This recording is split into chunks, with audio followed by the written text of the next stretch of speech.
Je m'appelle Hicham Berada, je suis plasticien. Donc, je travaille et vis à Paris. À la base, je viens de Casablanca, au Maroc, où j'ai eu un bac scientifique. Et après quoi, je suis venu à Paris pour faire une année d'art appliqué à Olivier de Serres, puis une année aux ateliers de Sèvres, pour ensuite rejoindre les Beaux-Arts de Paris, dans l'atelier de Jean-Luc Villemout. Et ensuite, je suis passé par 2 ans au Frénois.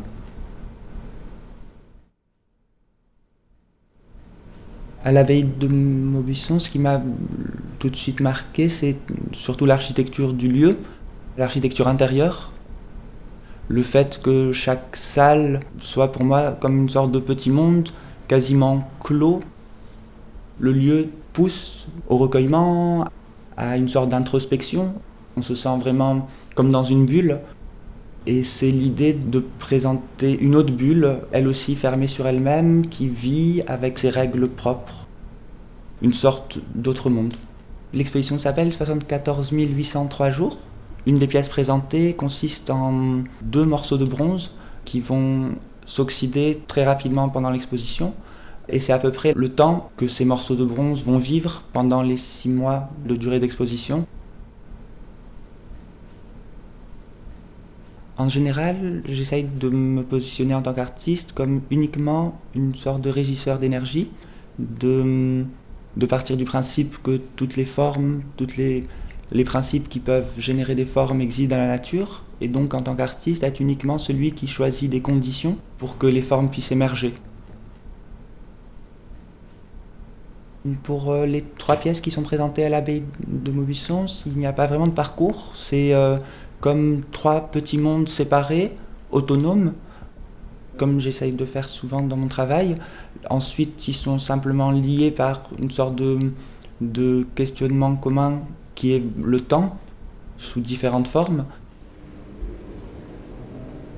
Dans la salle du chapitre, je présente une pièce qui s'appelle Masse et Martyr, où en fait, au sein d'un grand aquarium, on a 2 morceaux de bronze, un qui sera Masse, l'autre qui sera Martyr.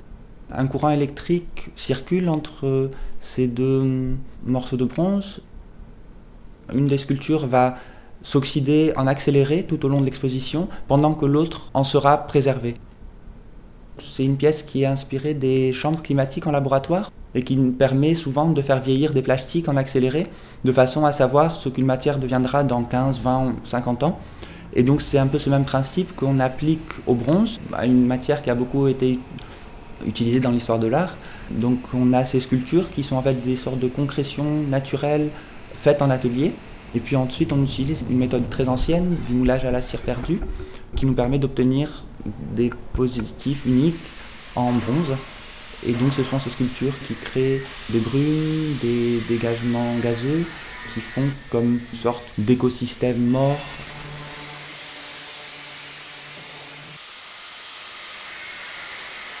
Le temps avance beaucoup plus vite à l'intérieur de cet aquarium qu'à l'extérieur, que dans l'abbaye. Et c'est comme, pour moi, si ça replaçait le spectateur, le visiteur, dans une sorte de vertige de temporalité où si finalement en passant 3 minutes devant l'aquarium, il aura vu la sculpture vieillir de à peu près 2 à 3 années. Et donc ce sort de vertige de pouvoir comparativement à l'œuvre se sentir soit très calme et quasiment immobile sur ces durées extrêmement longues. Dans la salle des religieuses, je présente un système assez simple. La seule chose que l'on fait, c'est capter pendant 24 heures avec 7 caméras, 7 points de vue, qui seront ensuite vidéoprojetés à l'endroit même où l'image a été captée. On a ces journées qui sont enregistrées pendant 24 heures, puis 24 heures est compressé en 6 minutes. Et ensuite, tous les films sont synchronisés.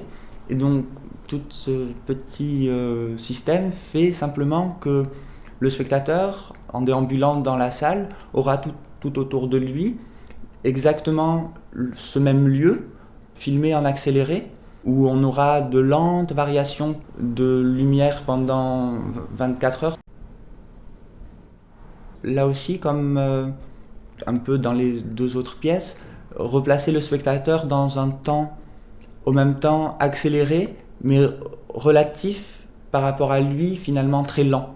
En traversant la salle, le spectateur pourra avoir vécu 2 ou 3 journées.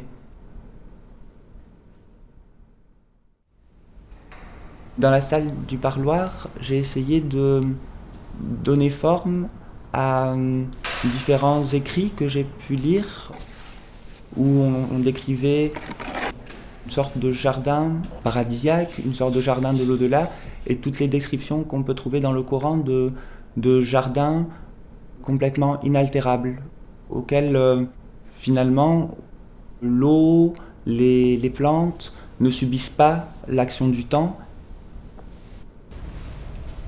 On y présente un olivier dont le tronc a été entièrement doré à la feuille d'or.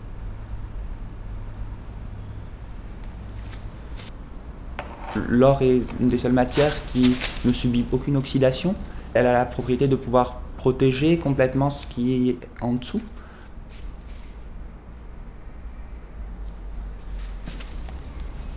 On aura une fontaine qui sera en fait un algorithme. Une vidéo de plan d'eau sera pendant toute l'exposition générée et ce plan d'eau vivra grâce au calcul fait par un ordinateur. Et c'est beaucoup cette idée de l'inaltérable qui pour moi est aussi très proche des préoccupations que les hommes ont pu avoir dans l'histoire de l'art. Dans le monde physique, tout subit l'entropie autour de nous, toute la matière tend vers une sorte de désordre, de chaos. Et donc dans cette installation, on essaye de mettre en place tout ce que l'on peut pour essayer de faire en sorte que ce lieu ne s'altère pas, un peu comme un musée pourrait l'être, ou différents lieux dédiés à la conservation.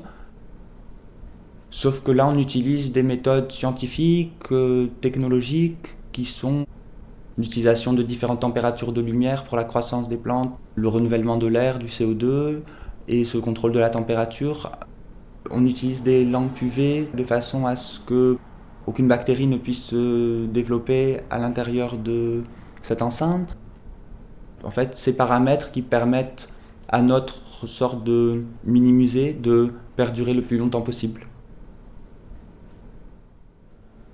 Pour cette exposition, c'est l'idée vraiment de pouvoir flâner, en gros, dans l'abbaye et d'avoir différentes pièces, différents écosystèmes qui chacun continue à vivre jour et nuit, séparément de la présence ou non de visiteurs. L'arbre continue à pousser, l'aquarium continue à vieillir, les journées continuent à tourner en boucle dans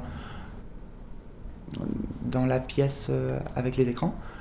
Et le spectateur est là comme un flâneur qui serait simplement le spectateur de ces mondes avec leurs règles propres, avec leur temps propre, et d'être invité à se projeter à l'intérieur de ces espaces ou de ces pièces pour expérimenter la temporalité.